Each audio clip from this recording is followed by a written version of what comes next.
Here is Colorverse Cotton Blue. This is a lighter blue, and the chromatography shows a little bit of purple undertones that I don't see in the writing sample. The tone holds very close as paper changes, but there is a little bit of variation. It does or can shade, but it does it on a really inconsistent basis. On non-fountain pen friendly paper, the performance is generally acceptable. It doesn't seem to bleed with any of them. I can't say that I would want a bottle of this, but this is only a result of the particular shade of light blue. I can see how this would be a blue that someone would really love. The pen for today is a Pilot E95S, or Pilot Elite. Now that we know my opinion on this ink, let's see how I got there by looking at the first writing sample done on Clairfontaine. A very pleasant blue being shown off well on this bright white paper with no feathering, with no spread, with logical amounts of shading. Look at logically on the second line where the L is a nice midtone to a light O, very dark G, lightening up into the IC, lightening even more into the ALL, but it's at the end of that L into the Y that it gets much darker. Looking at the back of the page, we get no bleeding and no ghosting. More than one ink. So let's take a look at a few other inks. Here is Colorverse Ginkgo Tree. Here is Colorverse Einstein Ring. Here is Colorverse Adobe. The second writing sample is done in a Portage Reporter notebook. Here, the tone of blue is just a little bit lighter than it was on the Clairfontaine. Now, it does not feather. It does not spread. It does have tiny little moments of shading that do occur. These are just the darker spots. The shading that goes on is much more gentle that goes on. Take a look at properties where the Pro at the beginning is lighter than the PE, and then it lightens up again at the RTRI or TIE, but the S at the end is that darkest part. So it can show bits of shading. I do think it looks very nice on this paper. Looking at the back of the page, we get no bleeding and no ghosting. There's a lot to be learned by doing multiple chromatographies. The one on the left is done the way it's supposed to be done. A line of ink is put down to immediately put into water to show the separation of those colors, making the ink. Now the one on the right is marked with a D. This is allowed to dry for 10 minutes before it's put into water. The third writing sample is done in a national brand Steno notebook.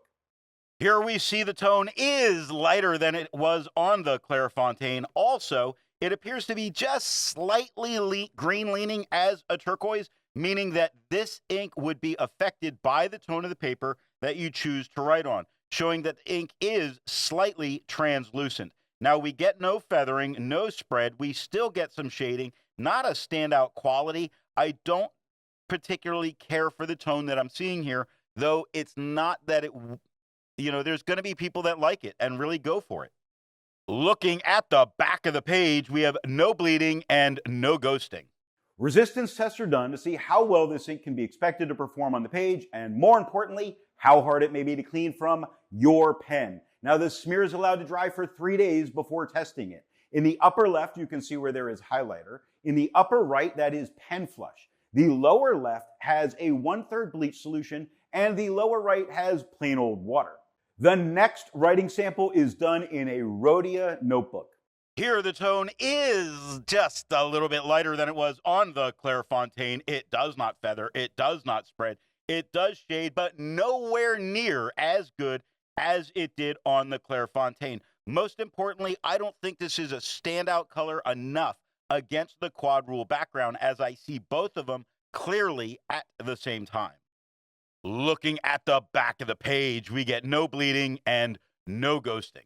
With over 1,000 inks reviewed, let's take a look at a few more blue inks that are out there. Here is Monteverde Capri Blue. Here is Noodler's Revolution Blue. Here is Organic Studios Old World Blue. Here is Private Reserve Midnight Blues. All of the inks that you just saw have a review here on the channel. Now, the next writing sample is done in a composition lab notebook. Here, the tone is lighter and flatter than it was on the Clairfontaine, a normal thing for on this paper. Now, it does not feather, does not spread, does have little bits of shading that are going on. They can be highlighted in certain areas, like when you look at highlighted, almost all one tone, but that TED at the end does get just a little bit darker.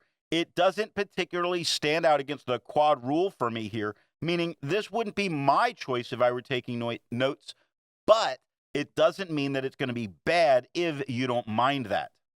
Looking at the back of the page, we get no bleeding and no ghosting. While it's nice to see inks that are in the same color family, I prefer to find inks that complement the color on the page. Here is Levenger Pinkley. Here is Diatramentis Michelangelo Ochre Yellow. Here is Diamine's Writer's Blood. Here is Kayono Oto Yamabuki Iro. The best way you can support this or any channel that you like watching is to alert the retailer of where you saw the product at time of purchase. Now, the last writing sample is done on 20-pound copy paper. Here we can see that the tone is lighter than it was on the Clairfontaine. Really, really light blue on the page. Not too light to read. There is tiny moments of feathers that do occur. Not an issue for me because they're so tiny and there's not very many of them. There's barely any spread at all. There's some, but not too bad at all. This could be good on this paper. It does shade in certain spots, but with some of that shading, you do see some of the tiny feathers when you really look at it. But that's being a bit nitpicky to talk about. Looking at the back of the page, we have no problem for ghosting. There are some spots that it gets a bit deeper into the paper, never anywhere near bleeding through to the page underneath. I just think enough to stop you from writing on the back of the page. So what nib and pen do I think are going to give the best writing experience with this ink?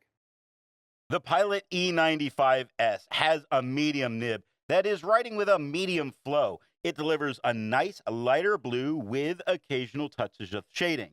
Now, off camera, I tried this in a wet fine. The tone did darken, but just slightly. But the amount of shading went unchanged. The slightly darker tone from the wet fine to me wasn't as nice of a blue as we got from the medium flow pen. And since the shading is unchanged, I go for a medium flow, medium or broad pen with this ink.